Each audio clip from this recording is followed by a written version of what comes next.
सीधा सुनो तो कर।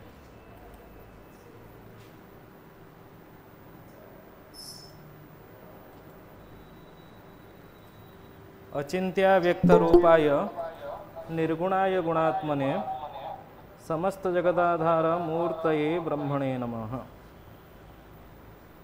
आज पिछली कक्षाओं की जो विषय था मंदफल साधन हम लोग कंप्लीट किए थे, और मंदफल साधन के बाद हम लोगों को क्या समझना है ना, चर विषय समझना है, क्योंकि मध्यम ग्रह स्पष्ट ग्रह मंदफल संस्कार के बाद क्या होता है, स्पष्ट ग्रह के रूप में परिणत हो जाता है। ये तो पता है। गुरुजी कल का वीडियो अपलोड नहीं हुआ गुरुजी? कहाँ पंचांग का? जी गुरुजी। आज कर लेंगे, आज कर लेंगे। ठीक है। पंचांग का रिकॉर्डिंग ना मैं नहीं किया, अपलोड हो गया था, मैं भेजना भूल गया हूँ। वो उसमें सर्च भी कर लेंगे तो इंटरनेट में मिल जाएगा। मैं आपको भेज देता हूँ, इस कक्षा के बाद भेज देता हूँ। तो एक हम लोग क्या करते हैं ना, मध्यम ग्रह में मंदफल को संस्कार करते हैं तो क्या होता है, मध्यम ग्रह मंद स्पष्ट ग्रह मंदफल संस्कार के बाद स्पष्ट ग्रह में परिणत हो जाता है। और मंदफल की परिभाषा कोई कह सकता है, मंदफल किसको कहा जाता है?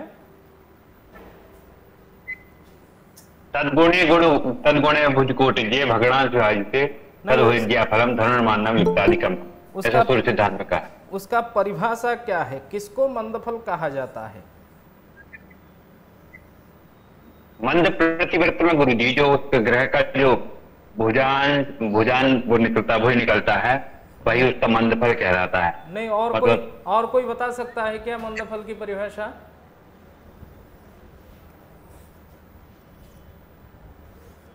तो नोट कर लीजिए, हम लोग दो ग्रह निकाले, एक मंद ग्रह एक मध्यम ग्रह, और उसको स्पष्ट ग्रह में परिणत करने के लिए मध्यम ग्रह में क्या जोड़े, मंदफल को जोड़ दिए। तभी मंद स्पष्ट ग्रह और मध्यम ग्रह दोनों का अंतर को मंदफल कहा जाता है। मध्यम ग्रह मंद स्पष्ट ग्रहयोः अंतरम मंदफलम, इसे लिख दीजिए और याद कर लीजिए। मध्यम ग्रह मंद स्पष्ट ग्रह के अंतर को मंदफल कहा जाता है। ठीक है। तो हम लोग जब पहले देशांतर मध्यम ग्रह में क्या किए, देशांतर संस्कार किए। देशांतर संस्कार करने के बाद उसमें मंदफल संस्कार कर दिए, और मंदफल संस्कार करने के बाद मध्यम ग्रह स्पष्ट ग्रह में परिणत हो गया। यही हुआ ना। उसके बाद हम लोगों को पता है, एक मध्यम ग्रह को स्पष्ट ग्रह बनाने के बाद भी वो स्वदेशीय स्पष्ट ग्रह के रूप में परिणत नहीं होता है।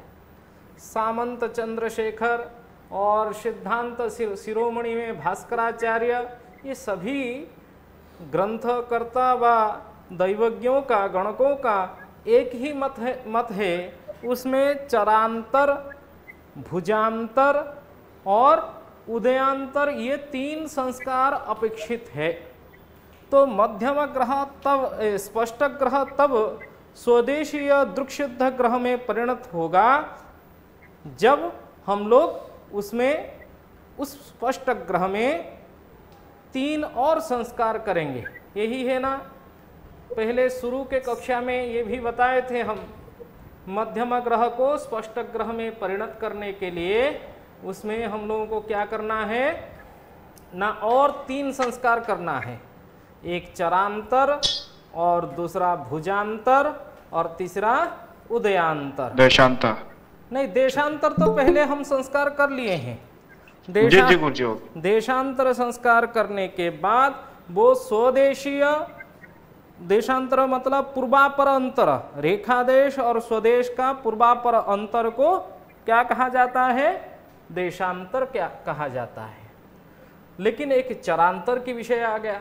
चरांतर किसको कहा जाता है, चरांतर क्या है ना, रेखादेश और स्वदेश का याम्योत्तरांतर, क्या है, उत्तर दक्षिण जो अंतर है उसको चरांतर कहा जाता है।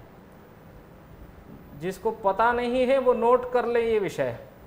चरांतर की परिभाषा क्या है, रेखादेश और स्वदेश का याम्योत्तर अंतर को चरांतर कहा जाता है।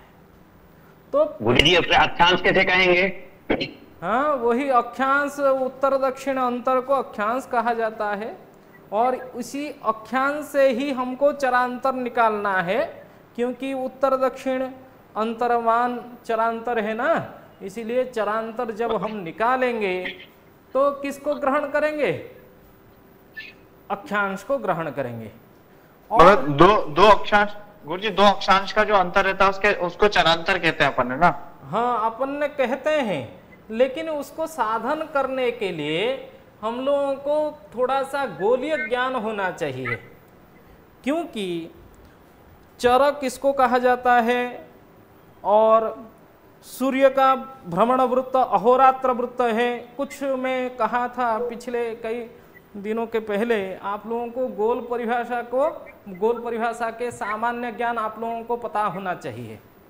जैसे थोड़ा पीछे लीजिए ना इसको। हाँ, एक गलती है इसमें। एक गलती है क्या है? वो घटाने में, कहाँ घटाने में गलती है?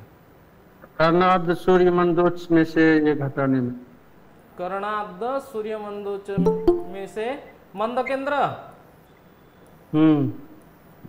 माने मध्यम ग्रह को घटाने से मंद केंद्र जो आ रहा है उसमें गलती है। किसका? यहाँ सर, यही ये मेष एक दिन का या कौन से दिन का? एक दिन का। मेष एक दिन का। ये मेष कौन से दिन का है? एक दिन का है। हाँ, एक दिन में सूर्य मंद केंद्र। हाँ, मंद केंद्र। यहाँ 41 होगा गुरुजी, 41 होगा। 41 होगा। हाँ, 41 होगा। ये 42 हो गया है। सही आप पकड़े हैं। हाँ, ये सही कह रहे हैं, 41 होगा। ठीक है, ये 41 के हिसाब से तो हम लोग, सूत्र में कोई गलती नहीं है ना, घटाने में गलती, नहीं। घटाने में गलती हो गया है। उसको आप लोग क्या करेंगे, इसके नेक्स्ट आप लोग उसको सही कर दीजिए, क्योंकि हम लोगों को मंदफल गलत आ रहा था इसी कारण से शायद। ठीक है, उसको थोड़ा सा आप क्या कीजिए, सही करके। और एक बात है, एक एक करके मैं नाम लूँगा, जैसे देवेंद्र व्यास जी हैं, मीरा सोनी जी हैं, अंशुल दुबे जी हैं, जो जिसका एक एक कक्षा आप लोगों का भी रखा जाएगा। हम लोगों का अभी क्या विषय कंप्लीट जैसे मंदफल का हो गया है, और मेष एक दिन का हम लोग मंद केंद्र से भुजज्या निकाल के उसके द्वारा क्या किए हैं, कोटिज्या साधन भी किए, भुजज्या का साधन किए और स्पष्ट मंद परिधि निकाले। स्पष्ट मंद परिधि से मंदफल निकाल दिए सूत्र के माध्यम से, माने सैद्धांतिक विधि से, और सारणी विधि से भी मंदफल निकाले। दोनों का मान यदि मैच कर रहा है तभी हमारे गणित में जरूर निश्चित सही है। इसी तरह जैसे नेक्स्ट कक्षा 2 दिन के बाद एक किसी को देवेंद्र व्यास जी को पहले कक्षा देते हैं, मेष अष्टम दिन का, मेष 8वां दिन जो है, मेष 8वां दिन जो मंद केंद्र हम निकाल के इसमें लिखे हैं, ठीक है, उस मंद केंद्र को, मंद केंद्र से भुजज्या साधन और पूरा कोटिज्या साधन, स्पष्ट भूपरिधि साधन और स्पष्ट भूपरिधि साधन से पूरा स्पष्ट देशांतर साधन वगैरह, मंदफल साधन तक नहीं, यहाँ हम लोग मंद केंद्र से ही लेंगे। आपका काम है मंद केंद्र से मंदफल साधन, दोनों सारणी के विधि से और सैद्धांतिक विधि से, दोनों से एक दिन की कक्षा आपको चलाना है, परसों के दिन। आज कल जी गुरुजी। हम पढ़ाएंगे, उसके बाद नेक्स्ट कक्षा, क्योंकि आप लोग क्या कर रहे हैं वो पता नहीं चल रहा है, और किसका कोई डाउट्स है तो उसका भी पता नहीं हो रहा है। सब आप कक्षा ज्वाइन कर रहे हैं और आप लोगों को माने आउटपुट क्या है उसका भी पता चलना चाहिए। इसलिए देवेंद्र व्यास जी वो नेक्स्ट परसों की कक्षा याद करके, आज कौन सा वार है, मंगलवार, बुधवार, गुरुवार को देवेंद्र व्यास जी पूरा, और सब लोग ज्वाइन कीजिए, वो कैसे पढ़ा रहे हैं, क्या कर रहे हैं, उसको पूरा देखिए, वो उदाहरण के साथ संपूर्ण मेष अष्टम दिन का 8वां दिन का ये पूरा मंदफल साधन करके वो समझाएंगे। ठीक है, नेक्स्ट चलते हैं। थोड़ा सा क्या विषय हमारा था आज, चरांतर की विषय नहीं, और गुरुजी मैं ये कह रहा था, क्या एक सवाल है सर। जैसे यहाँ गुरुजी त्रुटियां निकलती हैं कई जगह, तो ऐसे यदि इसको अपन शेयर जो पीडीएफ ना बना के इसे आप वर्ड में ही दिखा दें और वर्ड में ही स्क्रॉल करके वो तत्काल त्रुटि सुधर जाएगी गुरुजी, फिर उसका बाद में जब लास्ट में कक्षा के बाद पीडीएफ बनाकर भेजा जा सकता है। ठीक है, ठीक है, वो जहाँ जहाँ त्रुटि है वहाँ बता दीजिए। क्या है कि यदि वार्ड फाइल यहाँ ओपन करूँगा ना, वो पढ़ाने में दिक्कत होगी। पीडीएफ में क्या वहीं पे लिख देता हूँ, वहीं पे पढ़ा देता हूँ, उसमें समस्या नहीं होती है। वार्ड फाइल में ये समस्या हो जाती है। ठीक है, जहाँ त्रुटि है बता दीजिए। सर पीडीएफ के 13 नंबर पेज पे जो आपने कल सूर्य भगण को गुना कर रखा है इस हरगण से, सर इसमें क्या आएगा, उसमें आंसर नहीं लिख रखा। सूर्य भगण को अहरगण से गुणा करके कल्पीय शाबन दिन में भाग देने से मध्यम ग्रह होगा, और ये तो मान आप लोगों को भगणादि अच्छा, मध्यम ग्रह मैंने होगा। निकाला था। हाँ जी सर मैंने निकाला था 19, 55, 88, 51 और 25 आया। सर ये सही है या गलत है? वो आप उसको निकाले हैं, उसको सही गलत देखना है। ठीक है, देख लेंगे आगे की कक्षा में। आप करके मुझे व्हाट्सएप में भेज दीजिए क्या किए हैं, मैं उसको थोड़ा चेक कर लूँ, उसके बाद सर देख लेंगे। सर एक सवाल था अभी, ये है कि सर जो हम ग्रह स्पष्ट कर रहे हैं, जो भी हमने भी मंदफल निकाला है, हमारा 0005 आया है, ये सही है या गलत है, कैसे सर इसमें सही मान क्या है, वो भी आप लिख के भेजेंगे सर कि क्या आना चाहिए, हमारा अपेक्षित मान क्या आना चाहिए? सुनिए, जब हम मंदफल दोनों तरह से निकाल रहे हैं, सारणी से और शास्त्रीय विधि से, उसमें दोनों के मान एक जैसा आ जाएगा तो गलती तो नहीं होता है ना। गलती क्या है क्या नहीं पता चल जाएगा ना वहां पे। नहीं, हमने सर कोई स्टेप में हो सकता है कहीं गलती करो हम, तो अब आना कितना चाहिए सर, वो आना चाहिए क्या? सुनिए, अभी हम लोग आगे पूरा स्पष्ट ग्रह, उसमें चरांतर और भुजांतर, उदयांतर संस्कार करके देख लेते हैं, और राष्ट्रीय सूर्य स्पष्ट को देख लेते हैं मेष प्रथम दिन का। दोनों को मिला के चेक कर लेंगे तो पता चल जाएगा कौन सा सही है कौन सा गलत है। यदि कहीं गणित में हम लोगों को गलती पता चलेगा, उसको हम लोग संशोधन कर लेंगे। और जोड़ घटाने में कहीं ना कहीं गलती हो जाता है, और इसको हमारा तो सर आपसे भी भिन्न आ रहा है। हमारा आ रहा है 00005, आपका आ रहा है 45 सर, विकला 45 जो मंदफल आ रहा है। हाँ, मंदफल कितना में से प्रथम हमारा दिन का 00005 आ रहा है हमारा सर। 00005 क्या है? 0 अंश, 0 कला, 0 विकला, 0 कला उसके बाद 5 विकला। आपका 45 आ रहा है सर, हमारा 5 आ रहा है। मंदफल आ रहा है स्पष्ट ग्रह स्पष्ट जो स्पष्ट मेष प्रथम दिन का मंदफल संस्कार करने के बाद हाँ सर, प्रथम दिन का 0005 आ रहा है सर हमारा। ओहो, 0005 आ रहा है। हाँ, हमारा 45 आया है, आपका 5 आया है। बिल्कुल सर। जो मंदफल लिए होंगे उसमें थोड़ा सा कहीं गलत होगा, क्योंकि सारणी की विधि से हम लोग जो निकाले हैं इसमें गलती हो सकता है, क्योंकि आगे लिए ना हम लोग 220, यहाँ गलती हो गया ना, 42 हो गया। 42 की जगह 41 होना चाहिए।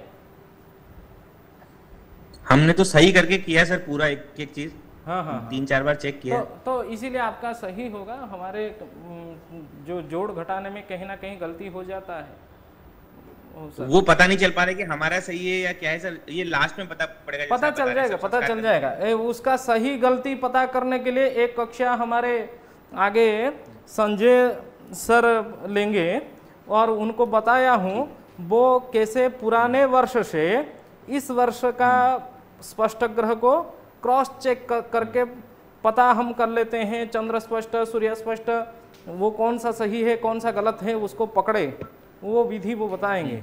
और थोड़ा सा हमारा स्पष्ट ग्रह तक हो जाए, ठीक है सर, बहुत सूर्य स्पष्ट हो जाए, तब हम उनका कक्षा भी अटेंड करेंगे सब लोग, ठीक है। और ठीक है सर, पवन, ठीक है सर। आपको भी एक दिन का कक्षा लेना है। आगे हम आज चरांतर समझते हैं। चरांतर क्या है, ठीक, विषय हमारा आज प्रारंभ चरांतर के हैं और चरांतर हम उत्तर दक्षिण अंतर को चरांतर समझते हैं। और ये चरांतर चर प्राण से ही व चर असु से ही निकलता है। चरांतर कैसे निकलता है, चर प्राण से, क्योंकि एक चरखंड होता है। चरखंड कौन से वृत्त में होता है, जिसको पता नहीं है नोट कीजिए, अहोरात्र वृत्त में कुज्या और चरखंड उन्मंडल लक्ष्मण बलियांतराले दुरात्र वृत्ते चरखंड काला। हाँ, तो अहोरात्र वृत्त जो है वो, अहोरात्र मतलब दिन और रात, जो आधुनिक से जुड़े हुए हैं इस कक्षा में उन लोगों को हम बता देते हैं। एक नाड़ी वृत्त मतलब विषुवत वृत्त, विषुवत रेखा, उसके समान दूरी पे समानांतर में हर समय में प्रति क्षण एक अहोरात्र वृत्त स्प्रिंग जैसा बनता रहता है। और उसी अहोरात्र वृत्त से दिन और रात्रि बढ़ना घटना ये सब प्रक्रिया चलता रहता है। तो उस अहोरात्र वृत्त दिवावृद्धि रात्रि क्षय, उसको जानने के लिए हमको चरखंड के प्रयोजन होता है। और गोलीय, जब हम गोल परिभाषा पढ़ेंगे, गोलीय क्षेत्र देखेंगे, उसमें विषुवत रेखा के ऊपर एक लंबरूप वृत्त जो है, वो लंबरूप वृत्त क्या है ना, उन्मंडल वृत्त है। इसका अर्थ यह हुआ, समान दो भाग में बांटने वाला विषुवत रेखा को जो वृत्त है वो कौन सा है ना, उन्मंडल वृत्त है। तो उन्मंडल वृत्त विषुवत रूप वृत्त के ऊपर लंब रूप रहता है। और ये जो परिभाषा है विषुवत वृत्त के, वो ध्रुव स्थान से 90 अंश चाप के द्वारा जो वृत्त हम बनाते हैं उसको नाड़ी वृत्त कहा जाता है। और नाड़ी वृत्त जहां हमारे याम्योत्तर वृत्त में संपात करता है, उस स्थान को निरक्षक मध्य कहा जाता है। निरक्षक मध्य से 90 चाप में 90 अंश व्यासार्ध कहा जाता है। 90 चाप में जो वृत्त हम बनाएंगे वह क्या होगा, उन्मंडल वृत्त होगा। उसको गोल के क्षेत्र में अच्छे से आप लोग समझ सकते हैं। इसीलिए नाड़ी वृत्त ध्रुव से 90 में नाड़ी वृत्त और निरक्षक मध्य से 90 में उन्मंडल वृत्त। और यह उन्मंडल वृत्त दोनों ध्रुव, एक हम परिकल्पना करते हैं उत्तर में एक ध्रुव तारा है और दक्षिण में दूसरा ध्रुव तारा, दोनों ध्रुव को सटा हुआ लग के जो वृत्त जाता है उसको हम क्या कहते हैं, उन्मंडल वृत्त। इसका अर्थ यह हुआ, उन्मंडल वृत्त नाड़ी वृत्त के ऊपर समान लंब रूप रहता है, माने पर सीधा खड़ा हो जाता है। और ये नाड़ी वृत्त के समान अंतर में, माने चारों ओर दोनों तरफ नाड़ी वृत्त दो भाग में बांट देता है संपूर्ण गोल को, एक उत्तर गोलार्ध और दूसरा दक्षिण गोलार्ध।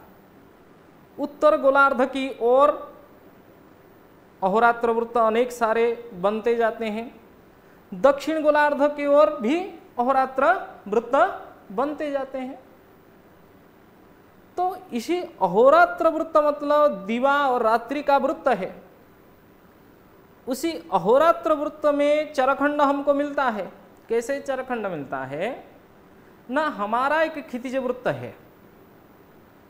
हमारा क्षितिज वृत्त हम किसको कहते हैं ना, हम जहाँ खड़े हैं वहाँ से चारों ओर हम जो देखें, आकाश और धरती जहाँ जहाँ सटा हुआ लगा हुआ हमको दिखाई दे, वह हमारा क्षितिज वृत्त है। और उन्मंडल वृत्त किसको कहते हैं ना, अभी थोड़ी देर पता चला, पहले पता चला क्या ना, दोनों ध्रुव, कलयुग को है योग, दोनों कला ही सही है बस। दोनों ध्रुव को गया हुआ वृत्त जो है वो क्या है, उन्मंडल वृत्त है। तो हमारे पास क्या हो गया, एक अपना स्वक्षितिज वृत्त हो गया और निरक्ष देशवासियों का एक क्षितिज वृत्त हो गया, जो क्या हुआ, उन्मंडल वृत्त है।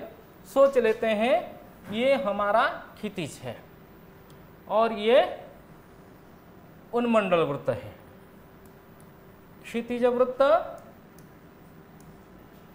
और ये उन्मंडल वृत्त।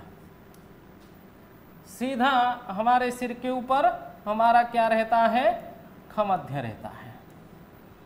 और यहाँ निरक्ष क्षितिज है, क्योंकि निरक्ष क्षितिज से निरक्ष खमध्य है। हमारा सिर के ऊपर हमारा खमध्य और निरक्ष क्षितिज जो क्षितिज में वास करते हैं, मतलब विषुवत धरातल के ऊपर जो लोग वास करते हैं, विषुवत रेखा के ऊपर, उन लोगों का खमध्य जो है वो निरक्ष खमध्य है। और निरक्ष खमध्य से 90 चाप लेके जो वृत्त किया जाता है उसको उन्मंडल वृत्त कहा जाता है। ठीक है, ये उन्मंडल वृत्त उत्तर गोलार्ध में क्या होता है, हम जानते हैं हमारे ध्रुव उन्नति को अक्षांश कहा जाता है। ये क्या है ना, अक्षांश है। अक्षांश मतलब हमारी क्षितिज से उत्तर दिशा में ये ध्रुव है, ये बिंदु क्या है, ध्रुव है।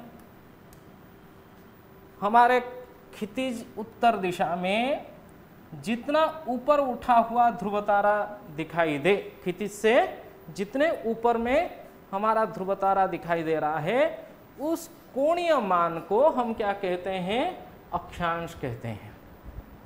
और ये चापीय मान हमको अक्षांश के रूप में मिलता है। ठीक है, तो जिस स्थान का जितना अक्षांश है उसके हिसाब से उसके क्षितिज से उतना ऊपर उत्तर दिशा में उठा हुआ रहेगा क्या, उसका उन्मंडल वृत्त। ये समझ में आ गया विषय? जी गुरुजी।